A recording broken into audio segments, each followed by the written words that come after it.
열왕기상 말씀 13장부터이지만 13장은 제목 그대로 13장의 제목은 이렇죠. 속은 걸까 속아준 걸까. 대답을 먼저 말씀드리면 속아준 겁니다. 일단은 13장은 속아줘서 한 사람을 살리는 쓰임받는 일이 있었다는 걸 기억하시면서요. 자, 14장부터 오늘 마지막 22장까지 가야 하기 때문에 갈 길이 멉니다. 우리 말씀 바로 보도록 하겠습니다. 207페이지 열왕기상 14장을 보도록 하겠습니다.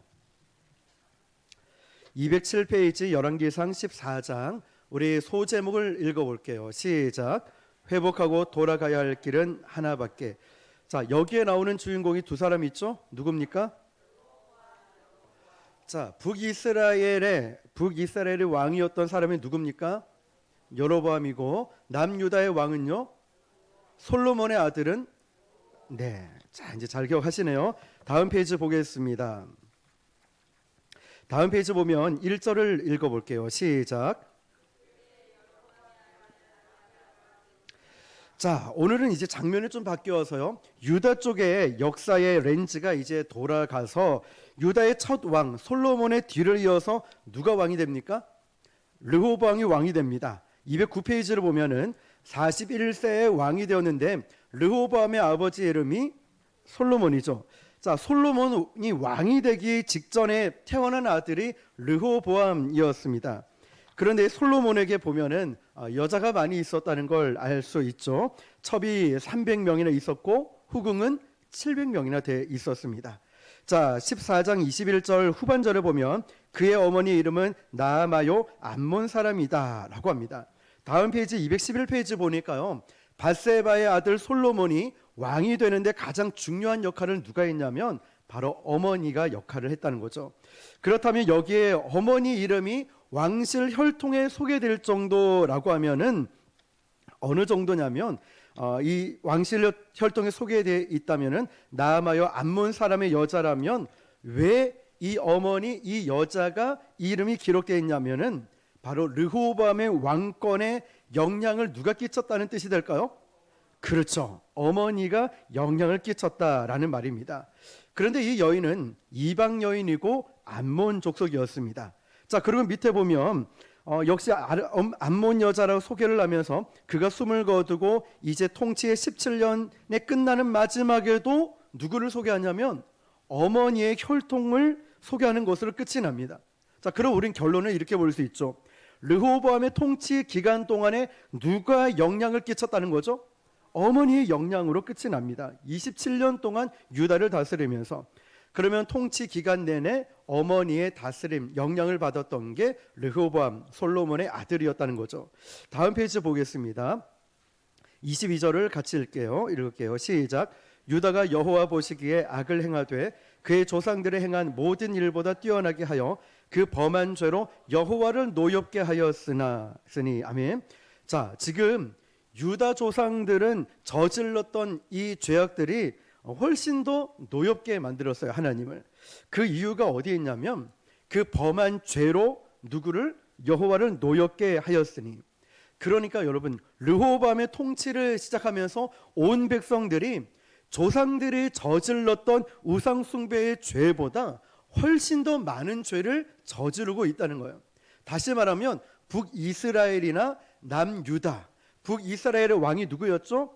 여로보암이나 남유다의 왕인 르호보암이나 시간차만 있을 뿐이지 똑같이 죄를 범했다는 거죠. 우상 숭배에. 자, 23절도 읽어볼게요. 시작. 이는 그들도 산 위의 모든 푸른 나무 아래 산당과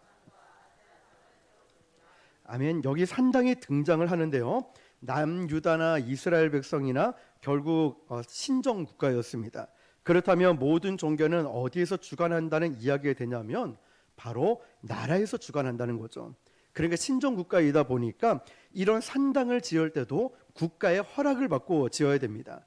국가의 재정과 국가의 모든 뒷받침이 됐다는 거죠. 그러면 통치 기간 내내 온 나라에 이 산당이 만들어지면서 어떤 일이 안팎으로 있었을까요? 우상 숭배가 일어났다는 것이죠. 자, 그것도 왕성하게 말입니다. 자, 이제 24절부터 이제 쭉 보면요. 산당에 들어오면, 이 성전에 들어오면 신과 교접해 준다라고 하면서 어떤 성적인 관계를 맺음을 통하여서, 그것도 종교의 이름으로, 심지어는 하나님의 이름으로 이런 놀라운 음행들이 일어났다는 것이죠. 그런데 누구의 돈으로 이루어졌다는 거죠? 국가의 재정과 국가의 이름으로 산당을 만들고 성적인 퍼포먼스들이, 우상 숭배들이 일어나고 있다는 거예요. 다음 페이지 보면 214페이지 보니까요, 이 백성을 가나안 땅에 약속하고 들여보낼 때에 어떤 법을 통해서 들여보냈냐면 헤렘법 또는 진멸법이라고 하죠. 진멸법을 통하여서 하나님이 말씀하셨어요. 진멸법이 뭐였습니까? 호흡이 붙어있는, 숨이 붙어있는 모든 것들을 다 진멸하라는 뜻이었습니다. 왜냐하면 가나안 땅에 들어가면 우상 숭배가 난무하고, 또 이 우상 숭배를 통하여서 하나님 앞에 범죄하는 일들이 일어나니까, 야, 너희들은 가나안 땅에 들어가면은 저들과, 이방인들과 결혼도 하지 말고 모든 우상들을 헤렘법, 진멸해 버려라고 말씀하셨다는 거죠. 그런데 이들은 진멸법을 온전히 행하지 않고 결국 그들이 종교와 우상 숭배를 그대로 남겨둬서 이스라엘 백성들의 정신과 신앙을 점령해 버렸어요. 우리 가운데 죄악이 있을 때도 뒷부분 나오겠지만 완전히 진멸하지 않아 가지고 이 백성들을 우상 숭배에 빠지게 만드는 일들이 등장하는 거죠. 자, 그런데 이상한 일이 25절에 이렇게 기록합니다. 시작.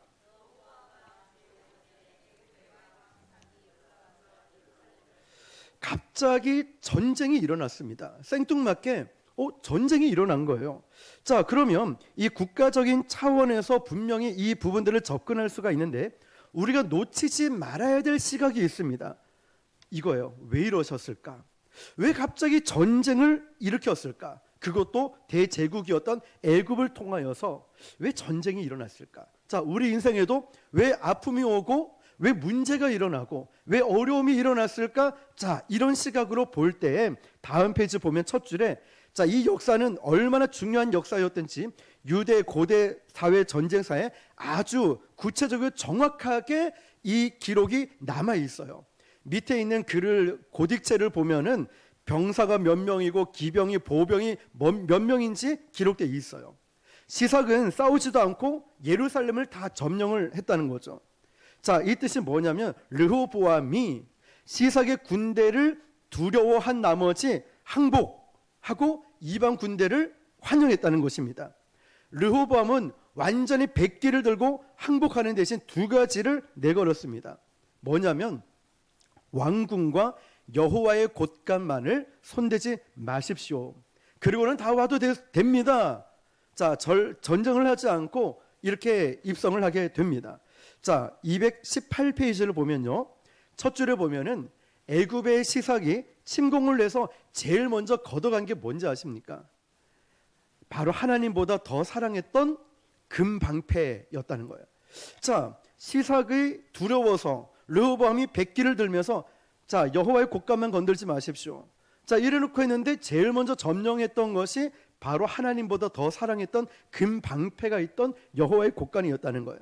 자, 여러분, 모든 우상의 동기의 시작은 어디에서부터 시작되는지 아십니까? 하나님을 대용하고 대신하는 거였어요. 하나님보다 더 사랑하고 있는 그것들 있죠. 하나님보다 더 우상시 여기고 하나님보다 더 특별하게 여기었던 거기에서부터 바로 우상의 시작이 이루어진다는 거죠. 그래서 여기 아주 몸서리치게 표현하는 하나가 성경에 이렇게 기록되어 있습니다. 26절 27절을 읽어볼게요. 시작. 여호와의 성전의 보물과 왕궁의 보물을 모두 빼앗고 또 솔로몬이 만든 금방패를 다 빼앗은지라. 르호보암 왕이 그 방패를 만들어 왕궁 문을 지키는 시위대 대장의 손에 맡김에. 아멘. 자, 르호보암 왕이 그 금 대신 뭘 만들었냐면 놋 방패를 만들었어요. 그 유다 안에 이제는 금이 하나도 없었거든요. 다 뺏기니까 금하고 색깔이 제일 비슷한 게 뭐죠? 놋이었다는 거죠. 다음 페이지 219페이지 밑에 보면 놋의 힘 그리고 이 심판, 이 두 가지는 영적인 의미가 있습니다. 결국 이 유다는 그런 우상 숭배의 흐름 따라 그 결말의 심판으로 나아갈 수밖에 없다는 것을 성경 기자가 놓치지 않고 암시하고 있어요. 금을 쫓아갔었는데 이걸로 끝나는 것이 아니라 노수로 방패를 만들면서 금을 대용을 하면서 끝까지 자기의 주장과 우상 숭배를 놓치지 않고 있다는 거죠. 자, 29절을 한번 읽어볼게요. 시작. 르호보암의 남은 사적과 그가 행한 모든 일은 유다 왕 역대지락에 기록되지 아니하였느냐. 아멘. 다음 페이지 보세요. 르호보암과 여로보암 사이에 항상 뭐가 있었냐면 전쟁이 있었습니다. 평안을 거두어 가신 거죠. 그래서 밑에 가운데쯤 보면은 하나님은요, 애굽 왕 시삭을 들어서 유다를 징계하기 위해서 뭐를 벌이셨어요? 전쟁을 벌이셨어요. 갑자기. 자, 그런데 단순히 우상 숭배라는 죄 때문에 그 전쟁을 벌이셨을까? 역대하에 보면 성경을 보면 이렇게 평가를 하고 있습니다. 사건 중심으로 한 다른 성경의 평가를 보면 우리 1절에 한번 읽어볼게요. 시작. 초창기에는 나라가 강성하게 잘 세워졌습니다. 이어지는 말씀. 그가 여호와 율법을 버렸다고 하고 있습니다. 우상 숭배가 일어난 제일 근본적인 이유가 뭐냐면 하나님을 율법을 버렸다는 거예요. 우리가 낙심하고 우리 믿음이 떨어지고 신앙이 떨어지는 그 첫 번째 원인이 뭐냐면 하나님의 말씀을 버렸다는 거예요. 그 증거가 신명기 17장에 세 가지 금한 거 나오죠. 첫 번째 뭐였는지 아시죠? 뭐였습니까? 마병을 의지하지 마라. 두 번째는 아내를 많이 두지 마라. 세 번째는 은금을 의지하지 마라. 많이 두지 마라 했어요. 하나님의 말씀을 버린 결과로 이런 우상 숭배와 타락이 이루어졌다는 것이죠. 자, 그 내용이 밑에 쭉 나오는 내용입니다. 다음 페이지 볼게요. 역대하 12장 5절 말씀 시작. 선지자 스마야가 르호보암과 방백들에게 나와 이르되 여호와께서 이같이 말씀하시기를 너희가 나를 버렸으므로 나도 너희를 버려 시삭의 손에 넘겼노라 하셨다 한지라. 아멘. 하나님은 지금 이 백성들에게 뭐를 버렸다라고 말씀하셨죠? 하나님의 말씀을 버렸다는 거예요. 하나님을 버렸다고 말씀하고 있는 거예요. 그래서 너희가 하나님 말씀을 버렸다는 것은 하나님을 버렸다는 뜻이기 때문에 그 뒤에 뭐라고요? 나도 너희를 버렸다. 그래서 누구의 손에 넘겨요? 시삭, 우상의 애굽의 군대에 너희를 넘겼다는 거예요. 전쟁이 일어났다는 거죠. 그러면 오로지 하나님의 관심은 하나님의 나라와 하나님의 백성들 있다는 것이죠. 단지 그 사랑하는 방식을 통해서 이런 열방들을 통하여서 하나님은 일하시는 거예요.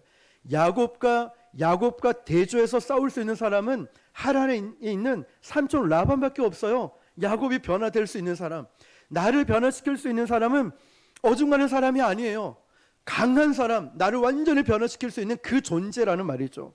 강대국에 우리의 운명이 있는 것이 아니라 역사의 주인이신 하나님께 저와 여러분의 운명이 있음을 믿으시길 바랍니다. 율법을 버린 걸 뭘 버렸다고 정의하냐면 뭐를 버렸다고요? 하나님을 버렸다는 거예요. 하나님 말씀을 버렸다는 걸 누구를 버려요? 하나님을 버렸다는 거예요. 그렇다면 우리는 회복하고 돌아가야 할 길은 하나밖에 없습니다. 어디로요? 여호와께로 돌아가야 됩니다. 믿으십니까? 여러분 힘들고 어렵고 왜 나에게 질병이, 물질의 어려움이, 관계의 어려움이 있을 때마다 자꾸만 저 사람에게, 인맥에게, 물질에 여기에서 풀려고 하지 말고 어디로 돌아가요? 하나님께로 돌아와서 아버지의 마음을 품는 거예요. 마음을. 하나님의 마음이 어떤가? 하나님의 마음, 하나님과 나와의 거룩한 신부가 회복이 되어야 되는 거죠. 신랑 되신 예수님 앞에. 다시 말하면 비본질이 본질의 자리에 있는 것이 아니라 정말 싸워야 될 이 복음의가 아니라 정말 비본질적인 것에 목숨을 걸지 말라고요. 비본질적인 것에 나의 에너지와 나의 모든 것을 쏟아놓지 말라고요. 금을 대신하니까 우상 숭배가 노수로 만들면서까지 가지 않습니까? 하나님을 대신하여 그 어떤 것을 올려놓지 말고 다시 한번 말씀에 내 운명을 거는 자는 즉 하나님께 내 운명을 건다는 뜻입니다. 믿으십니까? 그래서 이 말씀을 이 목사의 말씀으로 듣는 것이 말로 듣는 것이 아니라 하나님의 말씀으로 들을 수 있게 축복합니다. 돌아갑시다. 다시 우리가 회복되어야 돼요. 우리가 여호와께로 돌아가야 됩니다. 환경이 상황이 어떻든지 간에 나는 여호와께로 돌아가겠습니다. 이런 귀한 은혜가 저와 여러분에게 있기를 축복합니다. 자, 15장으로 넘어갑니다. 소제목을 읽어볼게요. 시작. 아멘. 또 넘어져도 다시 십자가 앞으로 주인공이 누가 등장하죠? 자, 아비암이 등장합니다. 다음 페이지. 자, 오늘 이야기는 두 가지 포인트가 있는데, 첫 번째는 아비암이라는 참 생소한 인물이 등장하는데 기록도 짧아요. 3년 정도밖에 통치 기간이 없습니다. 두 번째 포인트는 뭐냐면 어머니 혈통에 대한 이력이 나옵니다. 자, 분명히 아비암이라는 왕의 기록의 내용인데 여기를 살펴보면 누가 더 많이 나오냐면 다윗의 이야기가 많이 등장합니다. 1절입니다. 시작. 아비암이 유다 왕이 되고, 아멘. 18째 해에 아비암이 유다의 왕이 되었습니다.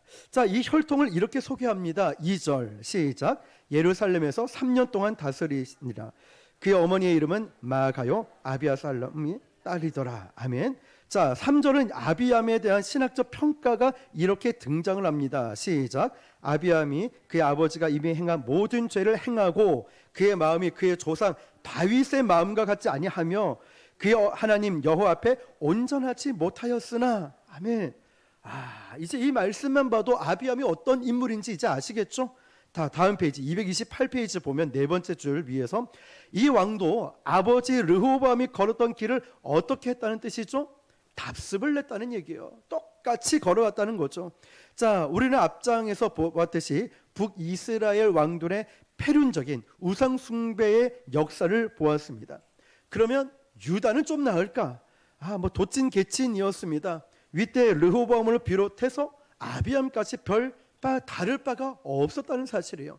우리는 이 말씀을 볼 때마다 마음속에 어떤 생각을 해야 되냐면 메시아 대망사상, 예수님밖에 없구나. 예수님 참된 왕이 오셔야 되는구나. 아비암을 보든 다윗을 보든 누구를 보더라도 예수님이 오셔야 되구나. 이런 관점, 구속사적 관점으로 봐야 한다는 거죠.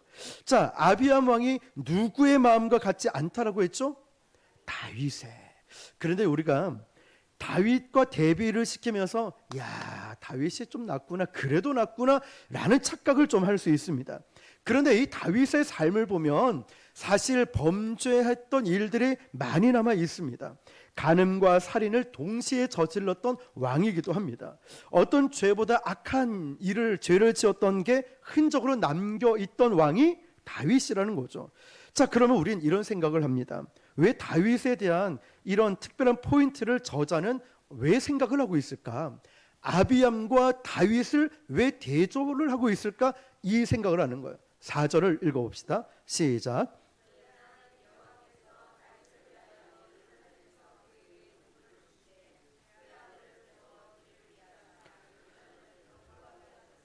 아멘. 다윗을 소개하면서 3절 마지막에는 다윗이 온전하다라고 했죠. 아비암은 다윗처럼 온전하지 못했다, 이 얘기를 들으니까 상대적으로 다윗이 어떻게 느껴집니까? 그렇죠, 온전한 것처럼 느껴집니다. 그런데 다윗은 우리가 사무엘 상하를 배워서 아시겠지만 다윗은 그렇게 평가할 수 있는 왕은 아닌데 4절에는 왜 다윗을 그렇게 대비시키면서 표현하고 있을까? 그 부분을 살펴보자고요. 자, 231페이지를 보겠습니다. 231페이지 히브리서 12장 8절 시작.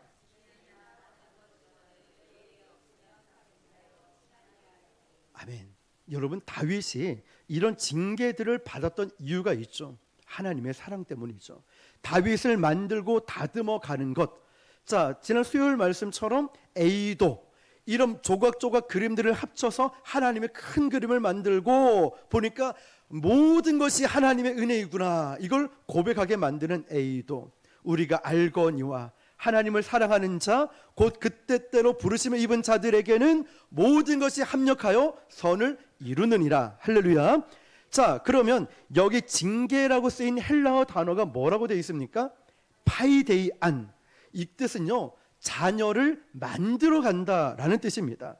자, 내가 너를 자녀로, 내가 너를 아들로 삼은 이상은 내가 너를 묶어 놓든지 깎아 놓든지 빚든지 간에 나는 너를 어떻게든 내 아들의 모습으로 드러날 때까지 만들어 놓겠다는 하나님의 고집스러운 지독한 사랑이 이 기록 속에 담겨져 있어요. 뭐로요?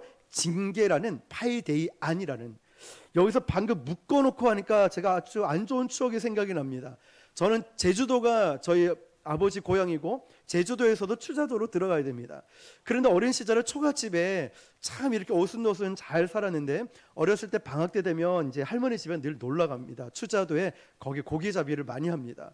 바닷가에서 수영도 하고 막 그러는데 얼마나 제가 까불었는지 사촌 동생하고 할머니가 저하고 사촌 동생을 그 초가집 기둥에다가 밧줄로 꽁꽁 묶어놓은 기억이 납니다.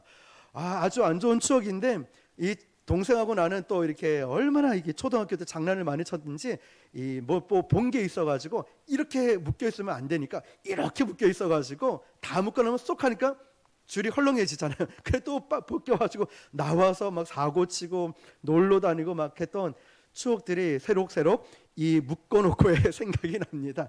네, 어쨌든 할머니도 워낙에 가만히 있지 않고 저와 사촌 동생이 막 그러니까, 그렇게라도 또 어머니는 초등학교 때 정말 듣기 싫은 게 뭐냐면, 선생님 만나면 우리 아들 잘 부탁합니다 이래야 되는데, 가서 하는 말이 말 안 들으면 매로 때리세요. 때리라는 말을 참 많이 하셨어요. 너무 싫었어요. 그리고 항상 예배 드리면 맨 앞자리 저희 어머니는 앉으시면 가기 싫은데 어쩌다 나머지 가면은 또 재미없으니까 초등학교 중학교 때 자잖아요. 졸고 딴 생각하고. 그럼 허벅지를 또 꼬집어요. 비틀어가지고 얼마나 아픈지 몰라요. 예배 시간 소리 지르고 막 그랬던 기억이 있는데, 그랬던 철부지 어린아이가 이 목사가 돼서 여기 서 있을 때 저희 어머니가 목사 안수 받을 때 이 말씀하시더라고요. 너 외할머니가 살아계시면 가장 기뻐했을 텐데, 외할머니 살아계시면 제일 기뻐했을 텐데, 그 말씀을 하셔요. 그런 거 보면 그런 과정들을 통하여서 부족하지만 목사가 돼서 사역을 하고 있으니 얼마나 감사한 일입니까? 파이데이안. 어쨌든 끼워 맞춰 봅시다. 자, 파이데이안. 어떻게든 만들어서 내가 아들로서 만들어 간다는 그 약속의 기록, 지독한 사랑이 사무엘하에게 또 다윗에게 하신 거라는 것이죠. 뒤집어 얘기하면 이거예요. 내 사전에 포기란 없다, 이 뜻이에요. 나는 너를 절대로 포기하지 않는다. 자, 우리 자신을 향해 한번 이렇게 합시다. 하나님은 나를 절대 포기하지 않는다. 옆 사람에게 하나님은 당신을 절대 포기하지 않습니다. 그렇죠. 포기라는 단어는 김장철에만 쓰기로 하고, 우리는 자, 하나님은 나를 절대 포기하지 않는다, 그 얘기예요. 안 되면 되게 하겠다라는 뜻이죠. 다음 페이지 보면 이것이 일찍이 다윗에게 하신 약속이에요. 다윗의 생애를 잘 보십시오. 한 번도 하나님이 내버려 두고 포기한 적이 없으십니다. 이 언약 속에 하나님의 집요한 사랑이 있어요. 그 신실하심이 있어요. 그래서 하나님은 우리를 디테일하게, 완전하게, 신실하게, 성실하게 우리를 돌보시고 지켜주시고 함께하고 계신다는 거예요. 그래서 여기에 녹아진 하나님의 마음이 지금 하고 있는 건데, 다시 이 얘기를 아비암에게 거듭되는 실패와 죄악 속에서 다윗의 이야기를 꺼내는 거예요. 왜 꺼낼까요? 왜 꺼낼까요? 아비암에게. 그럼에도 나는 너를 포기하지 않는다 말씀하시는 거예요. 그 하나님의 사랑을 구약의 복음 속에 드러내고 담아내고 싶었던 거예요. 자, 다윗을 그렇게 죄를 범해도 난 포기하지 않은 거 너 알지? 징계를 통해서 파이데이안, 나는 만들어갔어 다윗을. 아비암, 나도 너희를 그렇게 만들어 갈 거야. 이걸 담아내고 싶은 거예요. 자, 다음 페이지로 좀 넘어가면요, 236페이지예요. 그래서 우리아 사건을 정점으로 다윗의 인생은 변화를 가져옵니다. 아비암의 열왕의 역사를 기록하면서 의도적으로 구체적으로 드러내고 싶은 게 뭐냐면 5절 밑에 읽어봅시다. 이는 시작.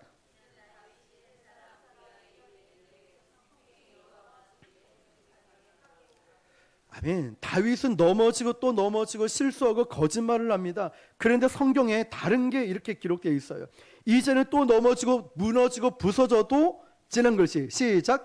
다시 일어나서. 아멘. 이게 달라진 거예요. 이게 다윗이 달라진 부분이, 다윗이 온전하고 정직하다고 말하는 그 포커스가 여기에요. 넘어져도 어디로 넘어져요? 십자가 앞으로. 넘어져도 교회 와서 하소연하는 거예요. 힘들고 억울하면 기도하면서 막 쏟아붓는 거예요. 막 사람에게 나가서 어떤 인간적 방법으로 해결하는 게 아니라, 하나님 나 억울합니다, 나 힘이 듭니다, 나 상처가 있어요, 막 교회 오는 거예요. 와서 막 기도의 자리에 오든 혼자 기도를 하든 막 쏟아내는 겁니다. 이게 성경의 평가, 하나님의 평가가 온전하고 정직하고 순전한 다윗을 평가하고 있다는 거죠. 자, 다윗은요, 윤리적인 어떤 행위를 하나님의 칭찬을 받는 게 아니라 이제는 넘어져도 십자가 앞으로 넘어지기 때문에 온전하다고 하는 거예요. 그래서 우리는 정말 하나님의 자비가 없이는 살아갈 수 없는 죄덩어리입니다. 그 예배가 뭡니까? 상한 심령으로 나가는 거예요. 하나님 앞에 이 상한 심령을 가지고, 하나님, 내 가슴이 갈기갈기 찢어졌습니다. 나 가슴이 너무 아픕니다. 하나님의 은혜가 아니고서는 회복되지가 않습니다. 이 고백으로 나오는 게 상한 심령인 거예요. 예배의 자리에 나올 때마다, 기도의 자리에 나올 때마다 이런 심령으로 나가서 하나님, 하나님의 긍휼하심을 구합니다. 나를 불쌍히 여겨 주십시오. 상한 심령으로 갈 때 이게 참된 예배인 거죠. 그래서 온전하다, 정직하다는 것은 그런 영적인 개념을 이야기하는 거지, 인간적으로 다윗이 변했다 아니에요. 인간은 잘 안 변합니다. 잘 변하지 않아요. 달라진 게 뭐냐면 똑같이 쓰러지고 넘어지지만 어디로 넘어져요? 십자가 앞으로. 다시 말하면 예배의 자리, 기도의 자리에 와서 하나님 앞에 우리를 쏟아 놓는 겁니다. 239페이지입니다. 이런 인간의 병든 죄와 역사를 뚫어내고, 하나님은 그럼에도 불구하고 왜 다윗을 여기에 결론을 적으로 거론하냐면, 자, 큰 글씨 시작. 포기하지 않는 하나님의 엄청난 신실하심과 성실하심과 그 용서와 사랑은 바로 우리가 십자가를 향하도록 하기 위해서입니다. 아멘. 믿으십니까? 바로 이거예요. 주님은 지금 이야기를 하고 싶어요. 지금 뭐 밸런스가 맞지 않아요. 아비암의 이야기인데 아비암의 이야기는 딸랑 2줄밖에 없고 다윗에 관한 이야기가 있어요. 여기에는 바로 우리를 향하신 아버지의 사랑, 깊은 사랑을 전하고 싶은 거예요. 너의 가슴을 끌어안고 하나님의 아름다운 러브 스토리를 지금 그려내고 있는 거예요. 그래서 여러분, 순종의 십자가를 향한 걸음이 있기를 다시 한번 축복합니다. 힘드시죠? 어렵죠? 아프죠? 억울하죠? 예, 맞아요. 그렇지만 이거를 막 성화의 과정처럼 십자가로 나오는 훈련이 필요한 거예요. 기도의 자리로, 예배의 자리로 나와서 내가 그 사람에게 말하지 않겠습니다. 내가 이 환경 때문에 탓하지 않겠습니다. 그냥 십자가 앞에 나와서 다 쏟아놓는 거예요. 억울해요. 힘이 들어요. 지금. 늘 말씀드리지만 교회 이전하기 전에 얼마나 이게 저도 훈련이 잘 안 되었던지, 문제가 너무 크니까 그냥 인간적인 방법이 생각나서 부동산 찾아가고 인맥을 찾아가고 다 했는데, 이게 와르르 무너지니까 지난주에 말씀처럼 처음부터 세상을 의지하지 말아야 되는데, 세상은 우리 편이 아닌데, 피난처가 아닌데 세상에 갔다가 일도 도움이 안 돼요. 하나님, 난 이제 아무것도 없습니다. 그때 하나님이 역사하시더라고요. 그때 역사하시더라고요. 자, 우리도 넘어져도 십자가 앞으로 넘어지고, 이제는 정말 이 문제를 끌어안고 가슴 앞에 막 묵상하고, 이게 아니라 문제를 묵상하지 마시고 이걸 가지고 어떻게든 예배의 자리, 기도의 자리로 나올 수 있기를 다시 한번 주님의 이름으로 축복합니다. 244페이지로 넘어가면요, 자, 역사의 이런 어떤 개혁을 보면 순수하게 하나님이 주도하시고 하나님의 동기, 근거, 이유가 있다는 것을 침묵하고 기록하지 않는 방식으로도 드러나고 있어요. 방금 아비암의 기록도 별로 기록되어 있지 않은 것처럼. 그러면 우리가 결론적으로 붙잡는 게 하나 있어요. 그러면 주인공이 여기에 등장하는 아사일까 하나님일까? 이 모든 것의 주인은 하나님이시라는 걸 잊지 마시고, 그러면 우리가 해야 될 게 뭐만 남아있죠? 순종만 하면 되는 거예요. 순종만 하면 하나님이 이루어 가신다는 거죠. 자, 15장 14절에 시작. 자, 아멘. 여기까지 보세요. 14절 보면 산당은 없애지 않았다라고 합니다. 산당은 종교의 현장이기도 하지만 동시에 정치 현장이 됩니다. 자, 우리도 뭐 지금 보면 대형 교회와 정치권과 계속 연계가 되어 있고, 또 어떤 당선되면 국회의원이나 누가 당선되면 그 교회 와서 이제 축하 인사도 하고 막 그런 게 인터넷에 뭐 기사에 많이 뜨고 있죠. 이거 지금 산당을 왜 없애지 못했냐면 정치권과 맞물려 있기 때문에, 경제와 맞물려 있기 때문에 그래요. 아무리 개혁을 하겠다라고 만든 왕이라고 할지라도 산당을 제거하는 건 쉬운 일이 아니었습니다. 그래서 이 성경은 이렇게 기록해요. 14절 다 전체를 시작. 다만 산당을 없애지 아니하니라. 그러나 아사의 마음이 일평생 여호와 앞에 온전하였으며. 자, 이 말 뜻은 다른 역대 왕보다는 괜찮았다. 자, 15절 시작. 그가 그의 아버지가 성별한 것과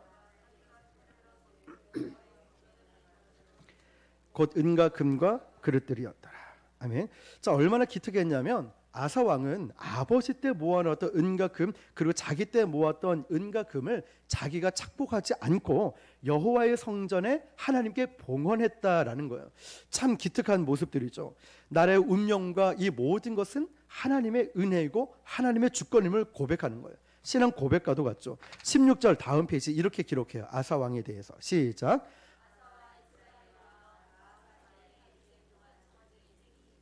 아멘. 뜬금없이 또 이 전쟁 이야기가 또 튀어나옵니다. 자, 그러면 두 번째 단락을 보면 각 책마다 기록 초점을 알아야 되는데 11개의 책에는 어디에 초점을 맞추고 있고 그 기록에는 어떤 스타일이 있냐면은 정치, 경제, 문화, 국방, 종교 여기에는 팩트만을 기록을 했습니다. 여기 별로 어떤 신학적인 내용이 없어요. 그냥 정치적으로 종교적으로 이랬다 이런 일이 있었다라고 있어요. 그래서 이 부분들을 우리가 더 상세하게 보려면 역대기를 보면 더 알 수 있겠죠. 자, 다음 페이지로 우리 넘어가서요. 자, 249페이지 역대하 16장 7절을 보겠습니다. 시작.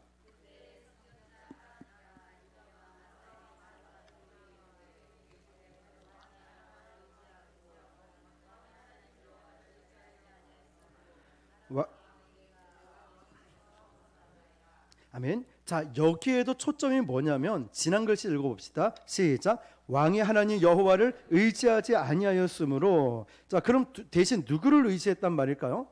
아람 왕을 의지했다는 거죠. 그 증거가 뭐냐면 여호와의 곳간에 은금을 빼다가 전부 아람 왕에게 뇌물로 갖다 바친 내용들이에요. 자, 그러면 우리가 계속해서 보면은 그럼 수많은 전쟁들을 하나님은 저와 여러분을 통해서 겪게 하는 초점은 두 개밖에 없어요. 자, 하나가 뭘까요? 이런 상황 속에서도 너희는 나만 바라보고 의존할 수 있느냐? 자, 저와 여러분의 질문이에요. 자, 네가 그렇게 힘들고 어려운 상황인데 하나님만 바라볼 수 있느냐? 의존할 수 있느냐? 다른 데 도움 청하고 있는 건 아닌지 물어보고 흔들려가고 무너져가는 그 시선을 하나님께로 다시 회복하자는데 전쟁의 이유가 있는 거예요. 그러면 저와 여러분이 겪고 있는 이 문제에 있어서 자, 흔들리지 않고 무너지지 않고 시선을 하나님께만 볼 수 있는가? 우리 자신에게 질문을 해봐야 돼요. 나는 아직은 그게 안 되는 것 같습니다. 저는 좀 힘든 것 같습니다. 자, 이것은 열왕기에 이런 신학적 평가나 이유를 설명하지 않고 있어요. 그런데 역대기는 정확하게 이 근거를 지난 글씨 이렇게 기록하죠. 시작. 자, 하나님의 사람이 냉엄한 평가를 내놓죠. 8절입니다. 시작. 구스 사람과 룻 사람의 군대가 크지 아니하며 말과 병거가 심히 많지 아니하더이까 그러나 왕이 여호와를 의지하였으므로 여호와께서 왕의 손에 넘기셨나이다. 아멘. 자, 이런 내용들을 쭉 보시면 되겠고요. 자, 그러면 252페이지에 넘어가면 이제 슬픈 마지막 운명을 우리 눈으로 확인해 볼 수 있는데요. 12절 시작. 아사가 왕이 된 지 39년에 그의 발이 병들어 매우 위독하였으나 병이 있을 때 그가 여호와께 구하지 아니하고 의원들에게 구하였더라. 아멘. 자, 병이 있을 때에 여호와께 구하지 않고 누구에게 구했다라고 했죠? 예, 의원들에게 구하고 있어요. 다음 페이지 보면요. 자, 가운데쯤 보면은 아사가 하나님께 이 질병에 대한 치료와 은혜를 구하지 않고 그 운명을 누구에게 맡겼다는 뜻이 되냐면 우상의 제사장들에게 그 운명을 맡겼다는 거예요. 그런데 우리는 계속해서 그 운명을 누구에게 맡겨야 된다 고백하죠? 하나님께. 하나님 말씀의 운명을 거는 자, 정말 그런 자를 찾아볼 수 있을까? 우리 뒤에 나오겠지만 나봇의 포도원 이야기도 나올 거예요. 미가야 선지자도 나올 거예요. 이들처럼 목숨을 걸면서 하나님 말씀의 운명을 거는 자가 과연 있을까?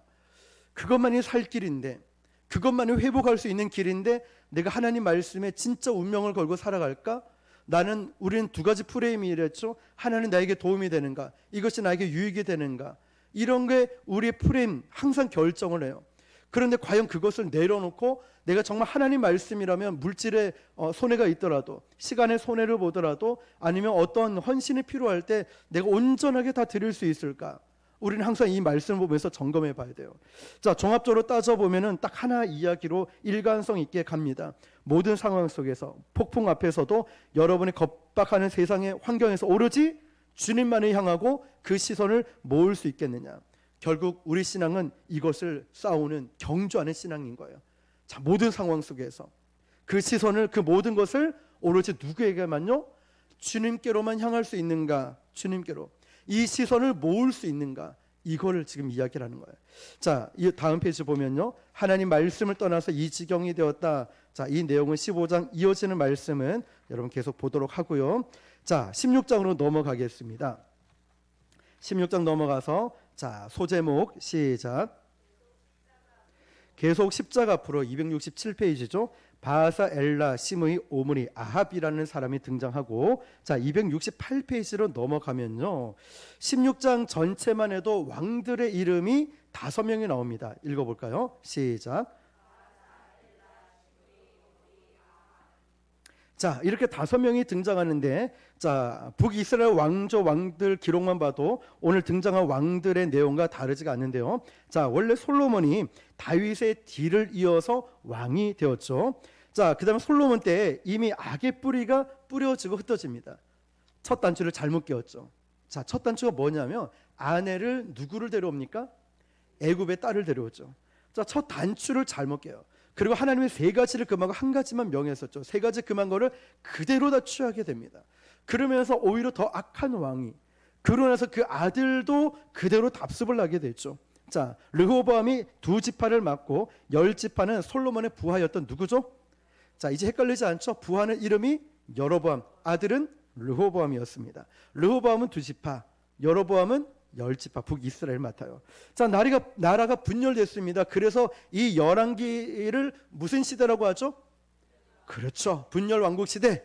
그러면 앞에는 책이 뭐였을까요? 사무엘 상하는 무슨 시대일까요? 사울과 다윗 한 사람씩 등장해서 무슨 시대냐면 단일 왕국 시대. 그럼 한 번 더 해볼까요? 앞에는 어떤 시대냐면 사사기가 등장하죠. 무슨 시대요? 사사시대였어요. 그러면 그 하나만 더 볼까? 그 앞에는 여호수아가 등장합니다. 여호수아는 무슨 시대요? 그렇죠, 정복시대. 잘하시네요. 자, 계속 본론으로 들어가서 나라가 분류가 됐습니다. 분열이 된 거죠. 자, 형제 골육으로 나가서 영향을 피차 받을 수밖에 없는 한 운명 공동체가 되었습니다. 북이스라엘 왕조 역사를 보면 유다는 당연히 경각심과 경고를 받았음에도 불구하고 전혀 이런 경고나 경각심에 대한 영향을 받지 못해요. 자, 누군가가 어떤 하나님의 징계를 받고 있으면, 아, 남일이 아니구나, 나도 조심해야 되구나, 이렇게 봐야 되는데 전혀 영향을 받지 않고 있는 모습이 지금 여기 나오는 유다 이야기를 하고 있는 거예요. 자, 우리는 유다까지 갈 것도 없이 북이스라엘만 보더라도 일정한 패턴이 있습니다. 자, 왕이 지고 뜨는 과정에서 죽음의 공식과 방식도 똑같고 정권이 일어나는 모든 방식이 북이스라엘이나 남유다나 똑같아요. 3가지 키워드가 있습니다. 한번 읽어볼까요? 시작. 영모, 암살, 하나 덧붙이면 자살. 자, 북이스라엘이나 남유다나 이 왕권이 이루어지는데 배반하는 배신이 일어나고, 영모가 일어나고, 암살이 일어나고, 어떤 사람은 자살, 이런 패턴이 일어나요. 유다도 별반 다르지 않았다는 거죠.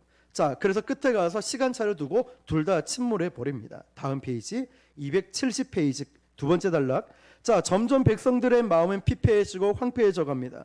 그러면서 백성들의 가슴에는 어떤 기대와 열망과 목마름이 일어나냐면, 진정한 평화의 왕은 어디 있을까?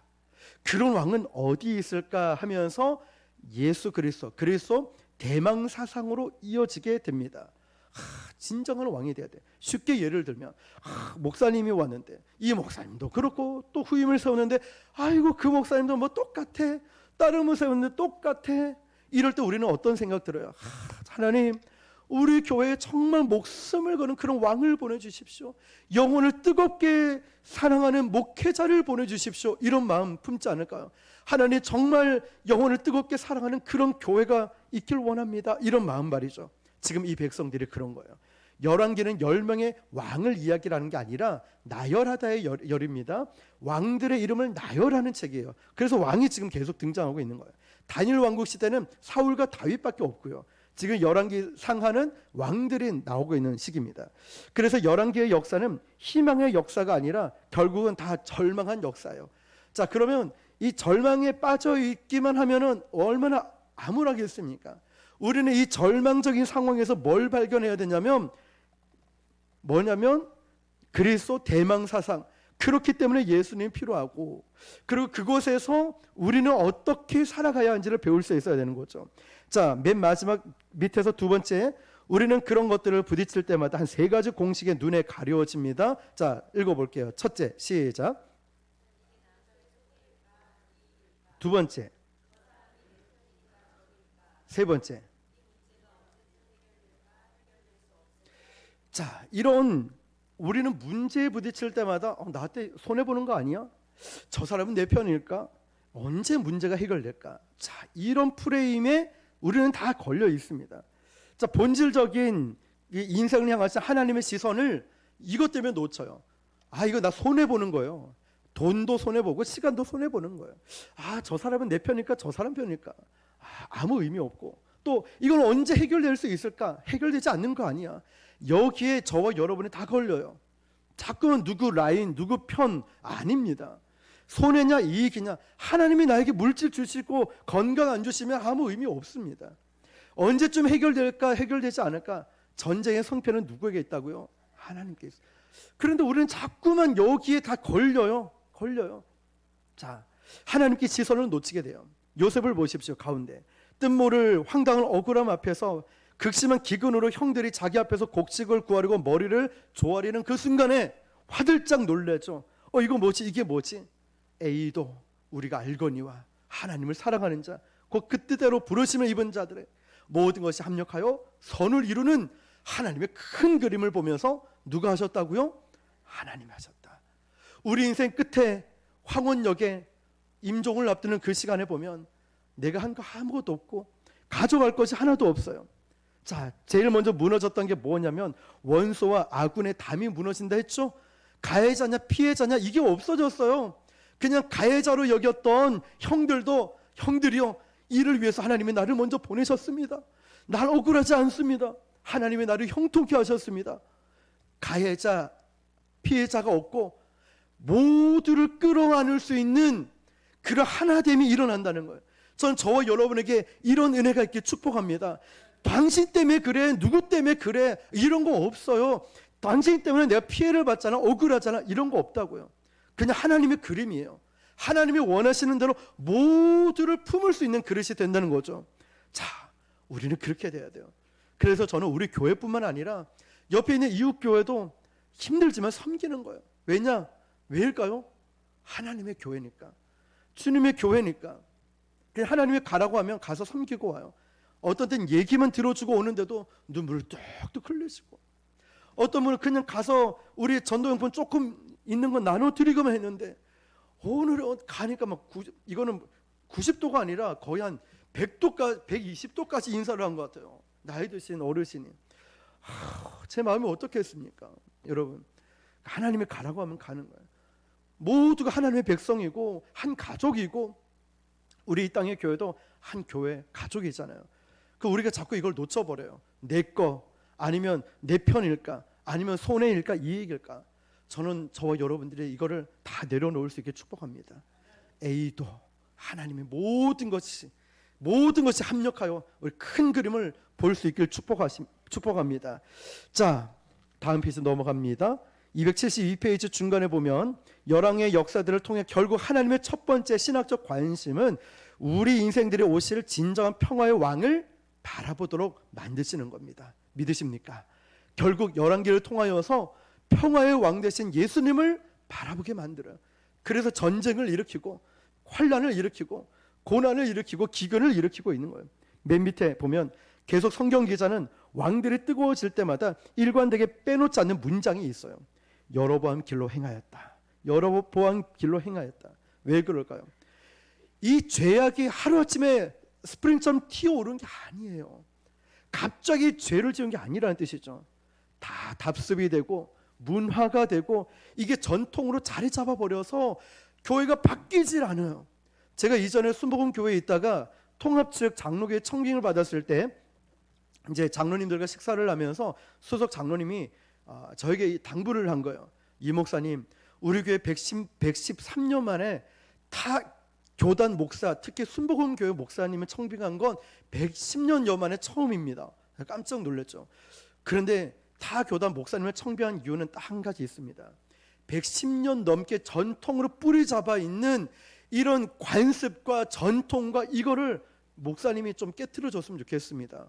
얼마나 무겁든지 그 얘기를 듣는 순간, 담임 목사님도 계신데 부목사님 제가 뭘 어떻게 한다고, 그걸 깨트려 줬으면 좋겠습니다 라고 하는 건.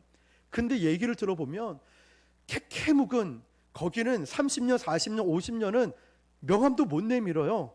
어른들 부딪혀도 어우 장로님 고사님, 궁금해서 물어보면 아버지 때부터 믿어서 70년 80년 뭐 100년 역사를 갖고 계신 분이 계셔요.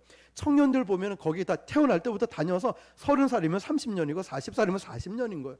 모두 역사와 전통을 갖고 있는 청년들이었어요. 그런데 그들은 그런 관습에 찌들어 있는 이게 깨트려지지 않았다는 거예요. 그들 스스로가 알고 있지만 되지 않았다는 사실이죠. 자, 여러분, 우리도 신앙생활을 해오면서 이게 뿌리로 구조적 악이 될 수 있어요. 좋은 게 좋은 거지, 공동체 안에 옳은 건지 틀린 건지 이걸 구분조차도 못하고 있는 죄악들이 혼란스럽게 일어나니까 쌓이고 쌓여서 일어난 죄악들이 튀어나와서 성경의 말씀이 여로보암 길로 행했다.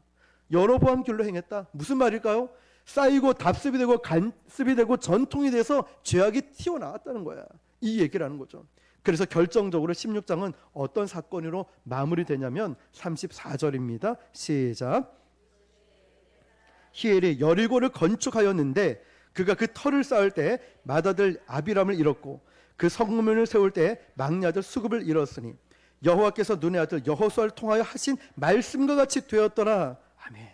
자, 여리고성을 재건을 했어요. 분명히 여호수아서 보면은 다시는 재건하지 말라고 했거든요.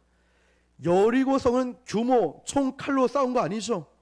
뭐로 싸웠을까요? 하나님의 권능과 은혜, 우리 쪽에서는 예배와 순종이었습니다. 그런데 여러분, 지금 총과 칼로 세력으로 뺏은 땅이 아니라고 말씀하고 있는데 지금 이들은 지금 자신의 힘으로 그 성을 재건하고 있다는 거예요. 자, 이 성을 재건하면 어떤 일이 일어나는지 여호수아는 분명히 예언하고 있어요. 여호수아 6장 26절 다음 페이지에 시작. 여호수아가 그때 맹세하게 하여 이르되 누구든지 일어나서 이 여리고성을 건축하는 자는 여호와 앞에 저주를 받을 것이라. 그 기초를 쌓을 때 그의 맏아들을 잃을 것이요 그 문을 세울 때 그의 막내 아들을 잃으리라 하였더라. 아멘. 분명히 이 가나안 지역의 여리고성을 재건하지 말 것을 말했는데 어떤 결과가 일어날까요? 재건하게 했습니다. 성벽을 재건하니까 다음 페이지 16장 34절 시작. 히엘이 여리고를 건축하였는데 그가 그 터를 쌓을 때 맏아들 아비람을 잃었고 여호와께서 눈의 아들 여호수아를 통하여 하신 말씀과 같이 되었더라. 아멘. 자, 다음 페이지 넘어가요. 자, 아합 시대에는 아합의 아내가 이세벨이었습니다. 이방 여자였죠. 역대 이스라엘 왕들은 왕이 되자마자 나라의 안보를 의지한 것이 아니라 했던 것이 아니라 전략 요충지를 확보하고 주변 나라들과 함께 그 여인들과 우상 숭배를 수입해 왔었어요. 그 절정이 바로 오늘 좀 전에 봤던 여리고 성을 건축하는 일이었다는 거죠. 이방 여자들을 데려오고 우상들이 돌아와서 이게 여로보암 길로 행했더라 이 말처럼 쌓이고 쌓여가지고 그걸 폭발해서 결정적인 게 야, 우리 이러지 말고 여리고 성을 건축하자 붐이 일어난 거예요. 과거에 매력적이고 취향 찬란했던 종교 우상의 찬란한 부흥을 가져오자라고 이야기하니까 히엘이라는 사람이 딱 책임을 맡아서 그 성을 건축하기 시작합니다. 히엘이 여리고를 건축하였는데 그 터를 쌓을 때, 터를 쌓는 말은 무슨 뜻일까요? 공사를 시작한다는 거죠. 자, 중간이 아니죠. 시작할 때. 자, 그때 누가 죽어요? 맏아들이 죽어요. 자, 그러면 어떻게 해야 됩니까? 오, 중단해야죠. 사람이 죽었는데 사망 사건이 일어났는데 그만해야죠. 근데 중단합니까? 안 합니까? 안 해요. 인간의 완악과 불순종 고집을 보세요. 나와 마찬가지로 밀어붙이자. 뭐 그럴 수도 있지. 가요. 그리고 성장 문 달 때가 됐습니다. 문을 단다는 건 어떤 뜻일까요? 공사가 마무리됐다는 거죠. 자, 그러면 이 중간에 공사가 중단이 되었을까요? 안 되었을까요? 중단이 되지 않았어요. 일관되게 밀어붙였다는 거예요. 자, 인간의 죄악을 드러내는 거예요. 끝까지 내 고집과 아집과 혈기와 인간적인 죄들을 끈질긴 이 죄를 드러내고 있는 거죠. 그런데 더 근본적인 문제가 뭔지 아십니까? 지난 글씨 읽어볼까요? 시작. 아멘. 하나님의 말씀이 전혀 무시된 시대. 그러니까 말씀이 없는 게 아니라 말씀을 등한시 여기고 말씀을 외면하고 말씀을 쉽게 여겼다는 거예요. 그러니까 이 성은 문짝 달 때까지 하나님 말씀과 상관없이 그냥 쭉쭉 이어졌다는 거죠. 자, 34절 한 번 더요. 시작. 여호와의 계시의 말씀대로 그 성문을 세울 때 막내 아들 수급을 이뤘으니 여호와께서 눈의 아들 여호수아를 통하여 하신 말씀과 같이 되었더라. 아멘. 다음 페이지 278페이지의 세 번째 줄에 보면 지난 글씨만요. 시작. 네. 아멘. 자, 바벨론 포로 시대에 있던 이 백성들이 자신들이 겪고 있는 이 아픔과 대비해서 이 말씀을 보면서 아, 내가 이 모든 원인은 하나님 말씀을 무시해서 그렇구나. 아, 하나님은 지금도 살아계시구나. 이걸 깨달았다는 거예요. 오늘 저와 여러분도 이 두 가지를 놓치지 말기 바랍니다. 하나님은 살아계십니다. 하나님 말씀을 무시하지 마시길 바랍니다. 말씀의 운명을 거는 저와 여러분 되시길 축복합니다. 우리 17장 소제목입니다. 시작. 자, 하나님 말씀을 듣지 못하니까 이제 엘리야가 등장을 합니다. 자, 다음 페이지 16장까지는 왕들의 이야기가 열왕기, 자, 나열하다의 열자에 왕들의 이야기가 나왔는데 우리가 잘 알고 있는 엘리야가 이제 등장을 합니다. 다음 페이지 1절입니다. 시작.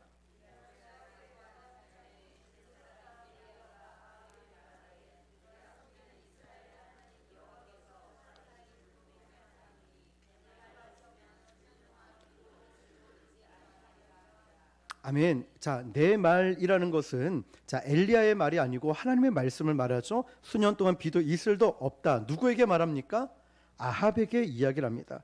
자, 아합의 아내 아합은 누구와 결혼하냐면 이세벨과 결혼합니다. 다음 페이지. 자, 그리고 나서 이세벨과 결혼하고 나서 이 아합 왕이 하나님을 버리고 누구를 예배하고 있냐면 바알을 예배하고 있어요. 자, 34절을 읽어볼게요. 시작.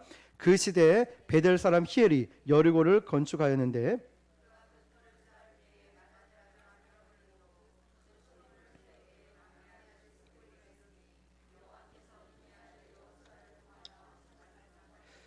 아멘. 자, 여호수아의 예언대로 성취되고 이루어지고 있다고 우리가 나누었습니다. 자, 이 얘기를 들었으면 고쳐야 됩니까? 아니면 좀 그대로 추진해 나가야 됩니까?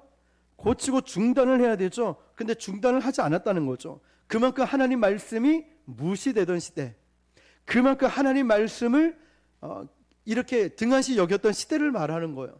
시대뿐만 아니라 내 자신이 그렇다는 모습이죠.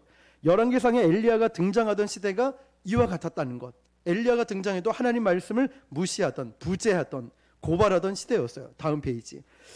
아합 왕은 이처럼 아주 악한 왕의 끝판 왕이었습니다. 이제 아합 왕이 계속 등장을 할 텐데요. 엘리야는 지금 왕에게 말도 안 되는 일을 하나님 말씀을 빌려서 선언을 하고 있습니다. 자, 1절입니다. 시작.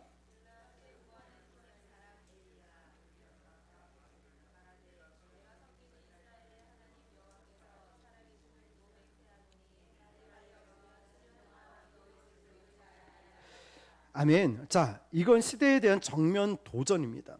엘리야는 지금 국가에 대한 도전을 하고 있어요. 통치 이념 철학에 정면 도전하는 거예요. 다시 말하면 엘리야는 목숨을 걸고 아합 왕에게 이걸 말하고 있다는 거죠. 자, 그러면 엘리야를 우리가 생각할 때 능력의 사람, 자, 아니면 엘리야 하면은 참 대단한 사람이라고 생각하지만 잊지 말아야 될 건 성경은 한 번도 엘리야의 능력에 대해서 특별한 거에 대해서 소개한 적이 없다는 사실을 놓치지 마세요. 다음 페이지. 이 88페이지 보면은 이유가 뭘까요? 엘리야가 중요하지 않기 때문이에요.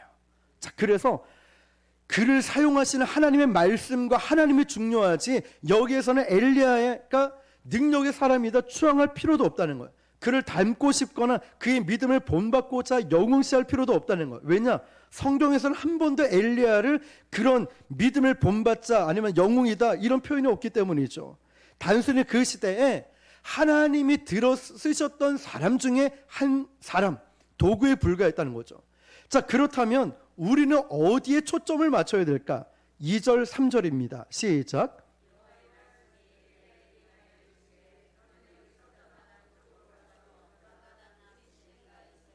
아멘. 그리 시냇가인데 책 오른쪽 면을 보시면은 자, 디셉이라는 지역이 있고 그리 시냇가가 나옵니다. 밑에 강줄은 요단강을 아시고 위에는 갈릴리 호수, 밑에는 사해, 염해 보시면은 그리 시냇가가 어디쯤 있는지를 볼 거예요. 자, 디셉 사람 밑에 사마리아 쪽도 있고요. 자, 그러면 지금 엘리야가 등장하자마자 있습니까? 숨었습니까? 그리 시냇가에 숨어 버렸어요. 하나님은 숨기셨어요. 자, 그러면 지금 엘리야를 그리 시냇가에 숨긴 거는 이중적인 뜻이 있습니다. 하나는 이 시대에 얼마나 하나님 말씀이 무지했던가를 드러내고 있고, 또 엘리야에게만 하나님 말씀이 임하고 있다. 두 가지 의미가 있습니다. 자, 다음 페이지 보면요, 이제 까마귀가 등장하는데, 자, 그 시대의 불순종과 그 하나님의 약속이 이방 땅으로 넘어간다는 걸 암시하기 위해서 까마귀가 등장합니다. 자, 다음 292페이지입니다.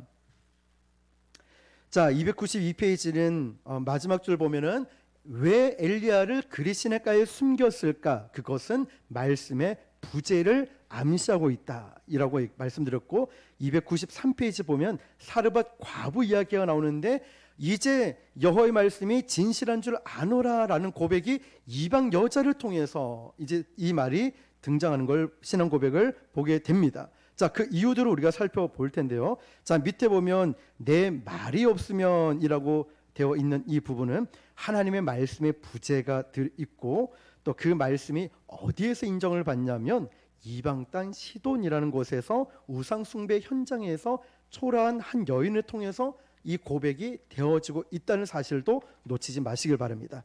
자, 다음 페이지 봅니다. 자, 그 다음에 295페이지를 보면은 이제 7절을 읽어볼게요. 시작. 시내가 마르니까 이 선지자를 하나님이 옮기시는데 8절에 보면은 어디로 옮기냐면, 자, 8절만요. 시작. 9절, 너는 일어나 시돈에 속한 사르밧으로 가서 거기에 머물라. 내가 그곳 과부에게 명령하여 내게 음식을 주게 하였느니라. 아멘. 자, 이방 땅의 이 모든 과정과 그 여인의 마음을 열어 놓으신 분이 누구십니까? 하나님이시죠. 그러면 이 모든 것의 주체는 엘리야일까요? 하나님일까요? 하나님이시죠. 엘리야를 쓰시는 하나님이시지 엘리야가 중요한 게 아니라는 거죠. 엘리야는 말씀에 순종해서 갑니다. 가니까 기가 막힌 일이 일어난 거죠. 아, 정말 이 음식을 먹고 죽으려고 하는 이 여인의 마음이 활짝 열려서 엘리야를 대접하게 됩니다. 그러면서 엘리야가 전하는 복음의 약속을 듣도록 다 준비를 해 놓으셨어요. 누가요? 하나님이. 자, 다음 페이지 18장으로 넘어갑니다. 자, 이제는 오바다 이야기가 나오는데 소제목 시작. 네, 이제 오바다, 엘리야를 넘어서 오바다가 나오는데 299쪽으로 넘어가는데요. 자, 8절입니다. 시작.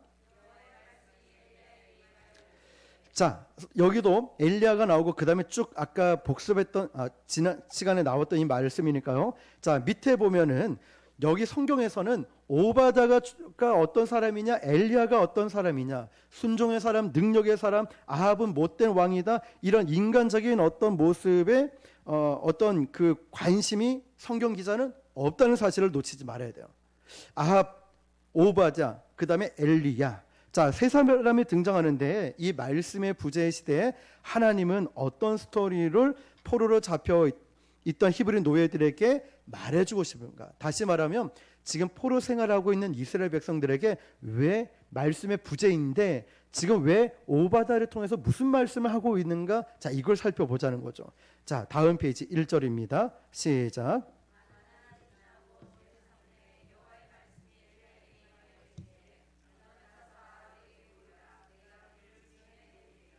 아멘. 자, 지금까지는 비가 내리지 않는 이 가뭄에 엘리야는 숨으라는 명령을 따라 역사 속에 감춰집니다. 자, 하나님이 우리의 인생을 다루어주는 아주 미묘한 방법으로 성경의 인물들인 이런 공통점이 있어요. 자, 한번 읽어보시면 돼요. 다윗도 승승장구하다가 광야로 숨기셨고, 요셉도 감옥으로 갔다가 어느 숨기셨다가 나중에 총리로 올라가고, 자, 이런 히든 타임, 다시 말하면 감추시는 시간이 있어요. 그리고 전면에 드러나는 시간이 있어요. 감춘다, 이 뜻을 잘 기억하셔야 돼요. 우리를 감춘다는 것은, 내려놓는다는 것은, 야, 너 다시 시작해. 너 기도 안 했지? 말씀 의지 안 했지? 다시 시작할 것을 의미하고, 또 하나님이 우리를 내가 나서지 않아도 드러내게 하시는 시간들이 있다는 거죠. 그럼 여러분은 지금 어느 시간에 걸려 있습니까? 하나님이 나를 감추시는 시간에 걸려 있습니까? 나를 드러내는 시간에 있을까요? 자, 어느 시간에 있을까요? 자, 우리 모두 다 아마 그런 시간에 있을 거예요. 여기도 엘리야가 주인공도 아니고 오바다도 주인공이 아닙니다. 하나님이 지금 이 사실을 2절에 이렇게 말씀하시죠. 시작. 그때 사마리아에 기근이 심하였더라.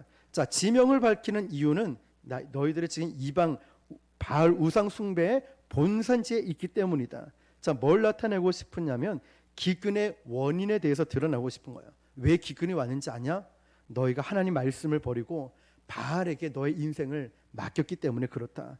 이걸 누가 읽고 있냐면 바벨론 포로로 끌려갔던 이 백성들이 첫 번째 독자거든요. 첫 번째 열왕기를 읽고 있는 사람은 바벨론 포로들이에요. 이스라엘 백성들. 야, 너희도 왜 포로로 끌려간지 알아야 돼. 뭘 버려요? 하나님 말씀을 버렸으니까.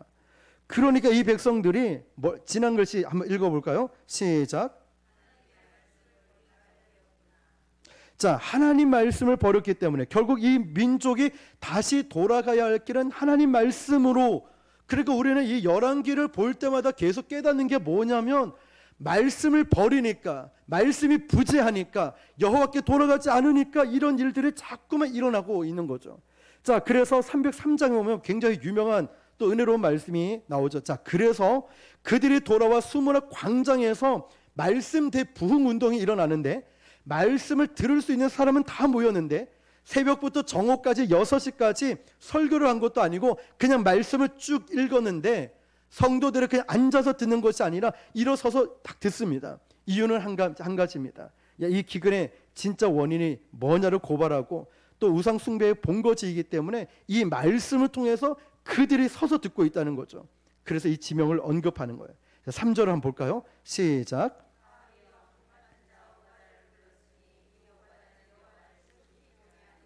아멘. 자, 오바다는 여기서 또 나오는 게 뭐냐면 1인자는 당연히 오므리의 아들 아합이고 2인자는 이세벨이고 3인자는 바로 오늘 나오는 오바다라는 거죠. 자, 오바다 이야기가 다음 페이지 보면요, 아합의 정권 밑에 있었지만 오바다는 성품이 좋았고 믿음이 좋았고 하나님을 경외했던 사람이었어요. 자, 3절에 그렇게 오바다를 얘기합니다. 시작.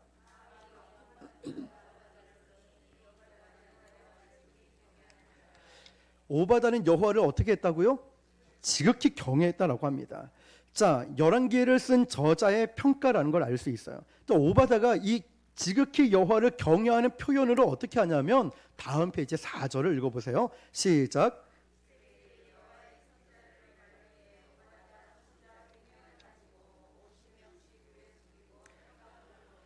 아멘. 50명씩 숨겨서 떡과 물을 제공했어요. 일주일에 한 번씩 줘야 될까요? 매일 줘야 될까요? 먹을 거를? 예, 우리가 뭐 다이어트 하는 것도 아니고 일주일에 한 번은 안 되잖아요. 몇 명을요? 100명을 그렇게 줬다는 거예요. 그러면 오바다의 헌신과 물질에 투자하지 않으면 불가능한 행동이에요. 또 한 가지는 오바다는 목숨을 건 행동이 있었습니다.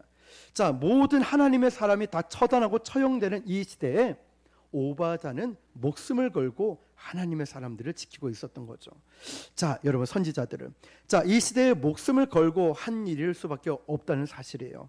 자, 5절을 읽어볼게요. 시작. 아합이 오바다에게 이르되 이 땅의 모든 물 근원과 모든 데로 가자. 혹시 꼴을 얻으리라. 그리하면 말과 노새를 살리리니 짐승을 다 잃지 않게 되리라 하고. 아멘. 자, 이 말씀 보면 아합이 어디에 관심이 있는지 아시겠죠? 백성의 통치는 관심이 없고 노새와 짐승에만 관심이 있어요. 나중에 나봇의 포도원 보면 백성에게 관심 없고 나봇은 채소밭을 만드는 이 포도원에만 관심을 갖고 있는 이런 아합 왕을 볼 수 있어요. 자, 그러면 왜 이 현상이 일어났는지 놓치지 말아야 되죠. 뭐의 부재요? 말씀의 부재였다는 거죠. 자, 그래서 오바다는 이 100명씩 두 그룹씩 나누어서 떡과 물을 제공하고 하나님의 말씀을 선포하고 말씀을 가르치는 선지자들을 감추어 놓고 있어요. 다음 페이지. 자, 308페이지 맨 밑에 보면 오바다는 아합에게 아합이 우상 숭배자에게 오바다는 세 가지 길을 가능했어요. 첫 번째, 타협하자. 두 번째, 혁명을 일으키자. 세 번째, 이민을 가버리자. 적당히 살 수 있었습니다. 우리도 신앙생활 안 하고 적당히 살아갈 수 있을 거예요. 그런데 매일 숨통이 막힐 만큼 힘들지만 우리가 그 속에 누구처럼 살아가야 될까요? 오바다처럼. 나도 타협할 수 있고 싸워버릴 수 있고 힘으로 밀어붙일 수 있고 몰라 도망갈래 꼴보기 싫어 할 수 있어요. 싸울 수 있고 도망갈 수 있어요. 그리고 정말 타협을 해버릴 수도 있어요. 좋은 게 좋은 거지. 숨통이 터질 것 같은 이 고통 가운데 오바다는 목숨을 걸고 한계 끝에서도 하나님을 경외하는 자기 본분을 놓치지 않았다는 거예요. 우리는 한계가 오면은 어떻게 합니까? 나는 끝이야. 내려놓죠. 난 여기까지야. 근데 그게 아니라는 거예요.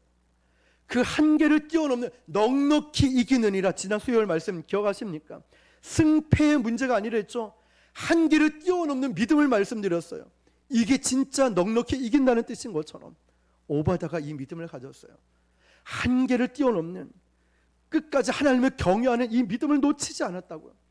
기분 나쁘다고 힘들다고 손해본다고 놓치지 않았다는 게 오바다예요.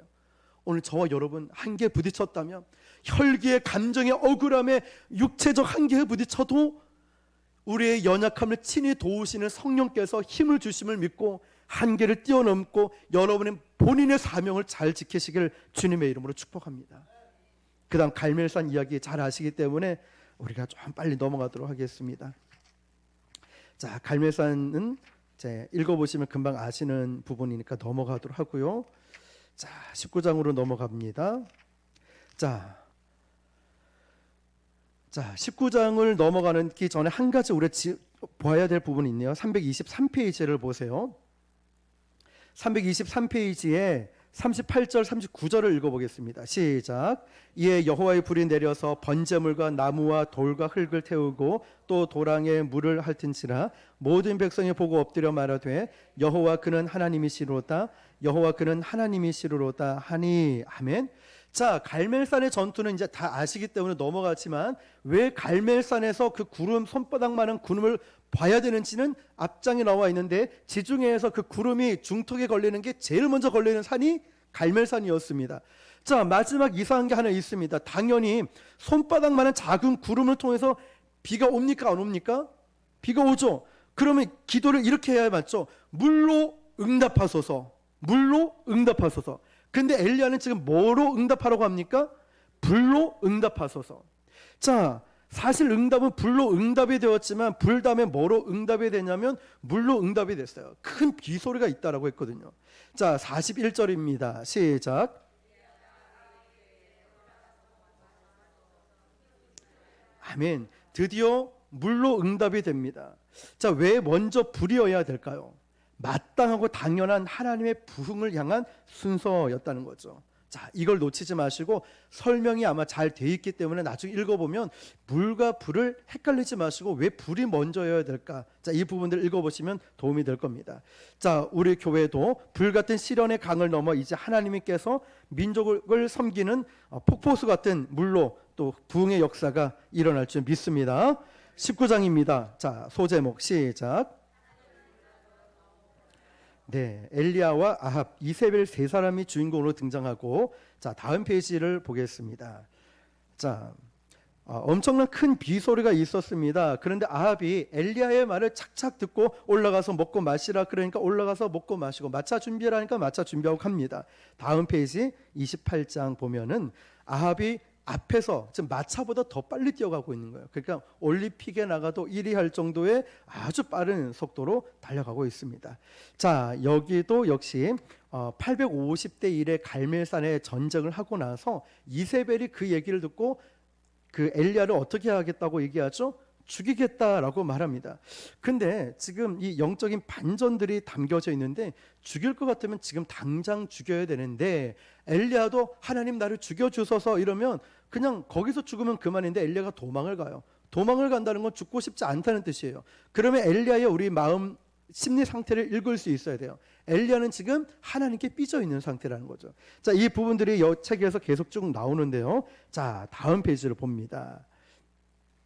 338페이지 보면은 지금 아합이 무서워서 도망간 것도 아니고 엘리야는 진짜 속마음은 백성들의 문제도 아닌 이세벨의 문제도 아합의 문제도 아니에요.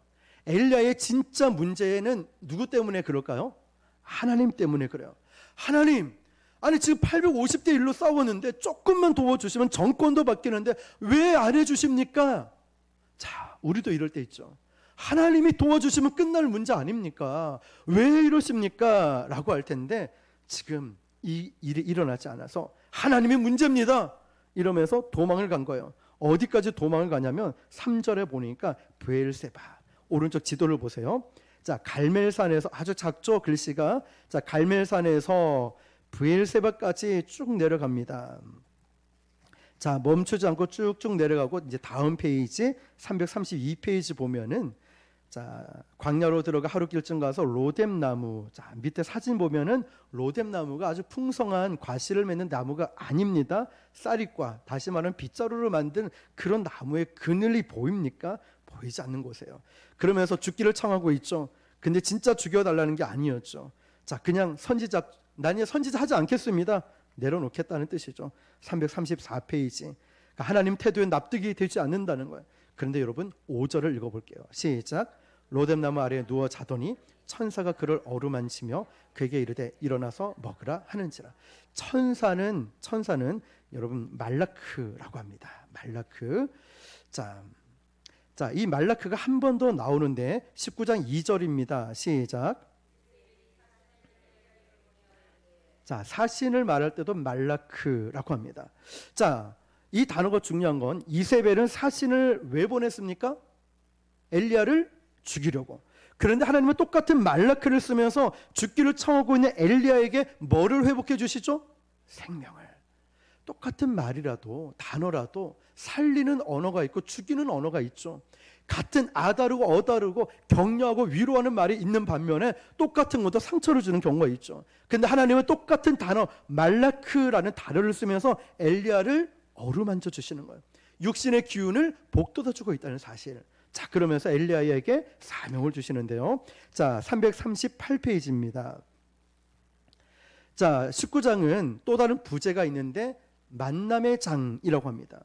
크게 두 가지 손길을 경험하고 만나게 되는데요.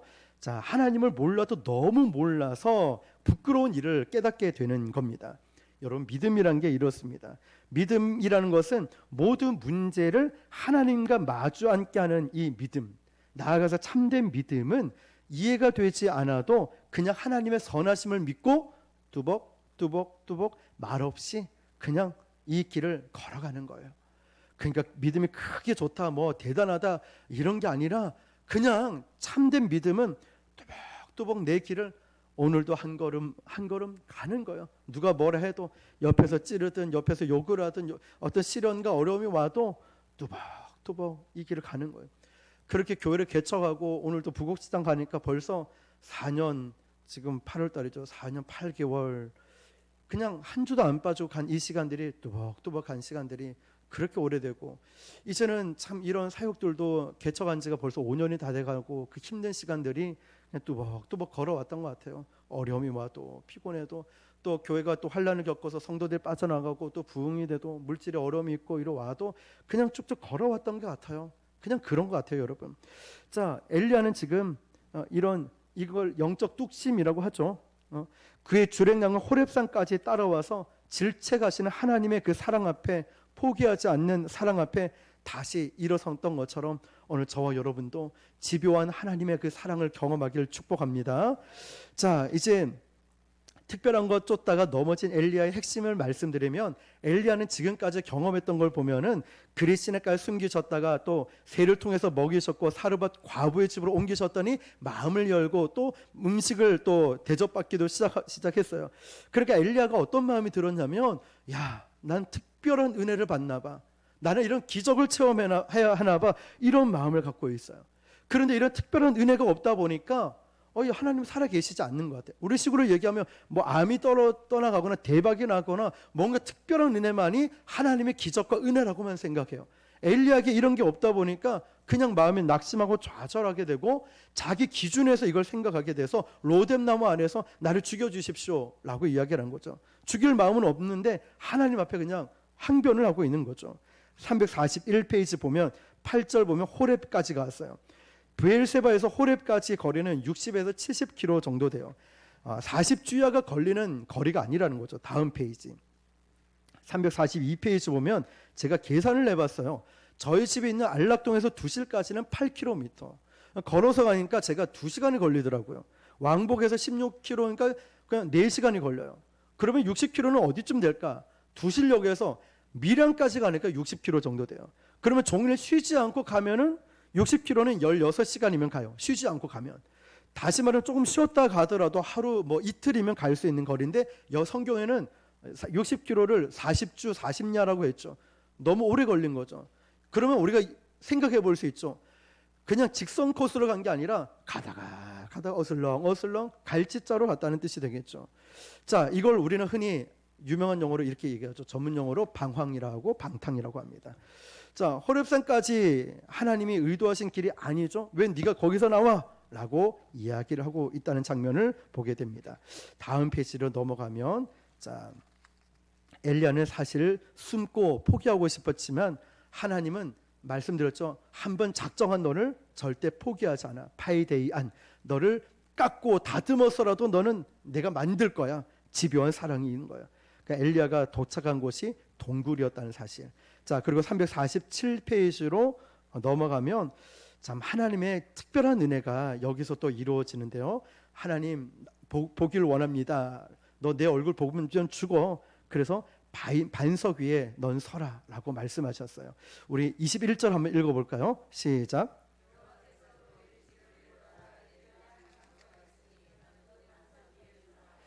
반석은 사실 갈라진 반석의 틈을 이야기하고 있어요. 반석은 갈라진 틈의 동굴이죠. 근데 이 틈 사이에 있으라는 거예요. 그러니까 엘리야는 지금 동굴과 같은 의미예요. 22절입니다. 시작. 내 영광이 지나갈 때에 내가 너를 반석 틈에 두고 내가 지나도록 내 손으로 너를 덮었다가.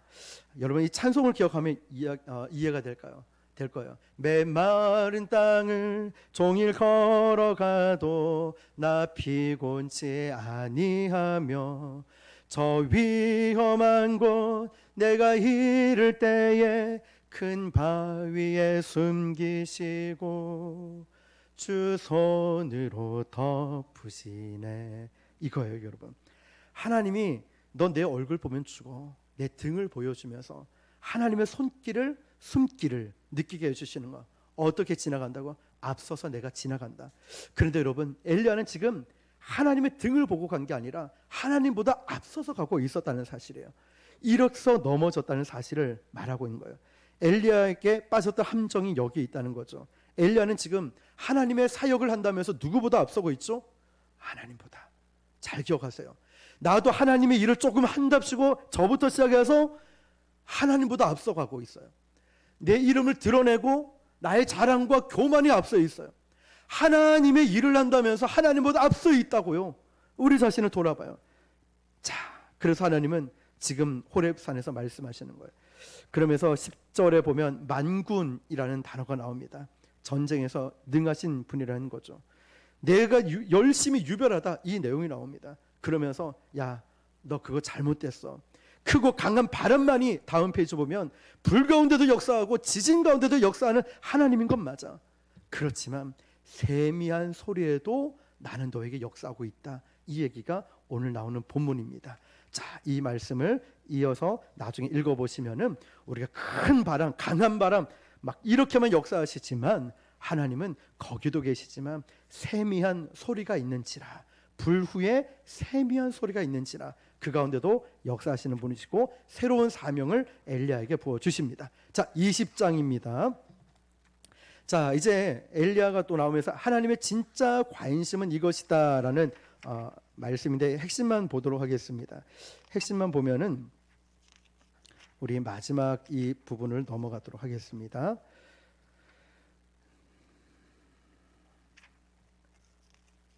자, 368페이지를 보시면 됩니다. 368페이지를 보면은 자, 첫 줄에 보면은 하나님의 진짜 집중되어 있는 관심은 우리가 부자냐 가난하냐 성공 실패 여기에 관심이 있는 것이 아니라 하나님의 진짜 관심은 내가 너희의 여호와임을 알게 하는 것. 한 번도 하나님의 역사 가운데 흔들리지 않는 진짜 관심이었죠. 실패냐 성공이냐 이게 아니라 내가 누구인지를 알기 원한다는 내용이 여기에 담겨져 있습니다. 자, 그 다음에 이제 우리 넘어가서 좀 21장으로 넘어가도록 하겠습니다. 자, 빨리 뛰어 넘어가서요. 21장에 아합의 행동에서 보는 교묘한 현대 성도의 이중적인 모습. 자, 390장에 보면요, 사마리아 지역을 여러분 잘 보시면 위쪽에는 갈릴리 호수가 있고 오른쪽에 요단강이 있고 아래쪽에 예루살렘 유대 사해, 왼쪽에 지중해가 있습니다. 아주 좋은 위치에 있는데 이 내용의 핵심도 말씀드렸듯이 이거예요. 자, 394페이지를 보시면 두 번째 단락에 그런데 아합이 나봇에게 이걸 왜 제안했냐면 거기에 나봇의 포도원에 뭐를 만든다고 하죠? 채소밭. 나봇이 수락을 합니까? 거절합니까? 거절하죠. 두 가지 이유가 있어요. 조상의 땅이고 이건 이해관계로 되는 것이 아니라 무슨 약속이 있을까요? 하나님의 약속. 396페이지를 보시면 됩니다. 자, 우리는 여기서 이런 결론을 짓죠. 야, 대충 해. 굳이 왜 너만 유별나게? 별 사람 다 봤다. 우리는 여기에 마음 쫄아서 그래, 대충 기도하자, 대충 예배하자. 그런데 여러분, 이게 이런 소리를 들어야 정상이지 않을까요? 목사님 대단하다, 대단해. 이런 날에도 전도를 나옵니까? 이런 날에도 예배를 드립니까? 기도합니까? 야, 대단하다. 이런 소리를 좀 들어야 되지 않을까요? 우리 교회 성도님 보면 이런 기도의 자리, 예배의 자리를 지킬 때 대단하다고. 이런데도 기도하러 왔냐? 자, 여러분, 이런 소리를 저와 여러분이 꼭 듣길 축복합니다. 자, 왕의 요구를 거절한다는 건 397페이지 가운데쯤 보면 목숨을 걸었다는 거예요. 포도원 하나, 그까짓 것 아니에요. 포도원은, 포도밭은 아무것도 아니에요. 근데 거기에 걸려있는 하나님의 언약 때문에 나봇이 목숨을 걸었다는 것. 나봇은 죽습니다, 실제로. 왜요? 포도밭 때문에 목숨 걸었거든요.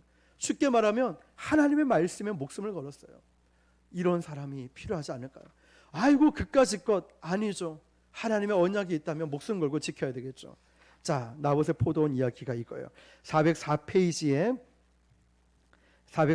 보면은 목숨 걸고 하나님의 율법을 듣고 붙들고 숨져간 나봇의 이야기가 사실 그리스도를 예표하는 부분이란 걸 나오고 있습니다. 자, 이제 마지막 408페이지만 보고 이제 마지막으로 넘어갈게요. 자, 어쨌든 여러 가지를 걸쳐서 408페이지의 29절을 읽어볼게요. 시작.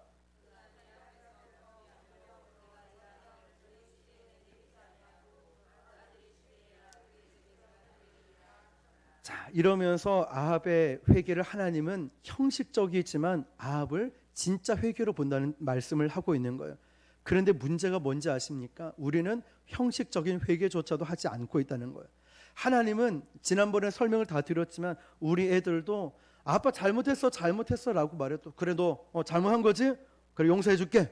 이런 것처럼 하나님은 우리의 형식적인 회개를 할지라도 진심 어린 회개로 받아들여 주신다는데 나는 그것조차도 하지 않고 있다는 거예요. 하나님은 이렇게 기다리시는데 우리는 속아주시는데도 하나님은 우리는 그것조차도 하지 않고 있다는 거예요. 자, 마지막 22장인 거예요. 이렇게 기다려 주시는데도 순종하지 않는 나. 우리 1절을 읽어보겠습니다. 시작. 전쟁이 없었다는 뜻은 평화가 있고 그 진정한 의미는 하나님의 기다리는 시간이었다는 거예요. 하나님은 3년 동안 이 백성들이 다시 회개하고 돌아오기를 기다리고 계셨다는 시간이죠. 자, 417페이지를 보면요, 북이스라엘이 유다 왕에게 야 우리 형제 아니냐, 같이 싸우자라고 이야기를 합니다. 그래서 나봇의 포도원을 보았지만 아합은요 한번 마음 먹으면 자기 욕심을 위해서 뭐든지 하는 사람이었어요. 그런데 이 선지자들을 한번 물어보자 라고 하니까 400명을 모아서 이야기를 하는데 이 400명 이야기가 다 이 왕들 편만 드는 거예요. 자, 그래서 22장 7절에 이렇게 얘기하죠. 시작. 여호사밧이 이르되 이 외에 우리가 물을 만한 여호와의 선지자가 여기 있지 아니하나이까. 이 사람밖에 없냐 라고 말할 때 옆에 14절입니다. 시작.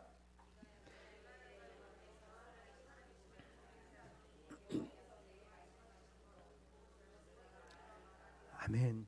시대가 말씀의 부재와 말씀이 없는 시대에 마치 이 땅을 살아가는 이 시대처럼 병이 들었을 때 미가야 선지자는 이 예언을 통해서 시대를 고발하고 있어요.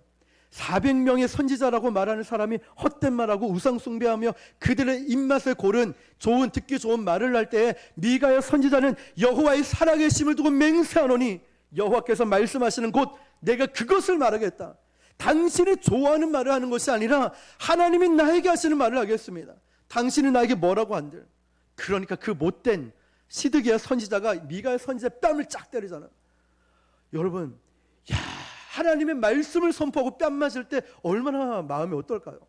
하나님 말씀을 담대히 선포했는데 이런 얘기 들었을 때 미가야가 뺨을 얻어맞고 사라집니다. 근데 미가에게 돌아온 게 뭔지 아십니까? 하나님 말씀을 담대히 선포했는데 옥에 갇히고 고생의 떡과 고생의 물을 먹는 걸 기꺼이 선택했다는 사실이에요. 여러분, 결론은 바벨론 포로가 돼서 이 글을 읽고 있는 이 백성들이 맞아 귀가 따갑도록 들었는데 22장까지 오면서 보면은 아직도 순종하지 않는, 아직도 하나님이 기다리는데 마지막까지 기다리고 있는데 아직도 마음 고집과 아집과 교만한 마음으로 돌아가지 않는 인간의 나의 모습을 본다는 거예요. 여러분, 아합이 맞이하는 죽음의 세 가지가 이제 등장하는데 이거예요. 얼마 지나지 않았기 때문에 다 아시죠? 변장을 해요. 자기가 병사 복장하고 병사를 왕의 복장하면서 자기가 살려고 나 잡아봐라. 그 엉뚱한 사람이 왕인 줄 알고 죽으려 할 때, 그러나 아합 왕도 예언 그대로 죽게 되지 않습니까? 자, 여기서 알 수 있는 건 하나님 말씀이 그대로 이루어지는 거나 하나님 말씀이 그대로 이루어지는 걸 깨닫게 되는 거예요. 자, 이제 말씀을 마치겠습니다. 여러분, 열왕기상이라는 아주 대장정의 시간을 우리가 가졌습니다. 첫 단추를 잘못 끼웠던 솔로몬 왕부터 여로보암 시대, 르호보암으로 갈라지고 왕들이 등장할 때마다 늘 이런 배반과 역모와 이런 전쟁들이 끊이지 않고 자기 욕심에 채우려고 했지만 하나님은 그걸 통해서도 계속 말씀하시는 건 하나님의 살아계심과 하나님의 말씀의 부재 가운데 선지자를 보내셔서 우리를 기다리시면서 지독한 사랑을 통해서 우리를 깨우고 또 깨우고 일어나길 원하시는 아버지의 마음이 있습니다. 오늘 그 마음을 우리가 회복했으면 좋겠고요. 우리가 오늘 이 말씀 앞에 정말 이 시대의 미가야 선지자처럼, 또 누굴까요? 미가야 선지자 말고 또 누가 있어요? 나봇처럼. 또 앞에 누가 나왔습니까? 오바댜처럼. 하나님 말씀 앞이라면 기꺼이 내 모든 것을 드릴 수 있는 이 믿음이 오늘 저와 여러분에게 필요하지 않을까요? 야, 부곡 순복음교회 별나더라. 그 목사님 정말 대단해. 그 성도들 대단해. 이런 말을 이 시대에 우리가 듣고 살아가야 되지 않을까? 나쁜 쪽이 아니라 복음 앞에, 말씀 앞에 여러분, 그런 헌신과 결단이 오늘 이 시간에 저와 여러분에게 있기를 주님의 이름으로 축원합니다. 기도하겠습니다. 오늘 주신 말씀을 붙들고 하나님, 나에게 이익이 될까? 저 사람은 내 편일까? 아니면 내가 손해보는 건 아닐까? 자꾸만 이런 것에, 내 욕심에, 아니면 사람들의 인기에, 사람들에게 연연해 있는 것이 아니라 이 시대에 정말 필요한 건 하나님 말씀 앞에 운명을 거는 것이었습니다. 저에게 그런 믿음과 저의 은혜를 허락해 주시옵소서. 우리 주여 한번 부르고 간절한 마음으로 결단의 고백을 하겠습니다. 주여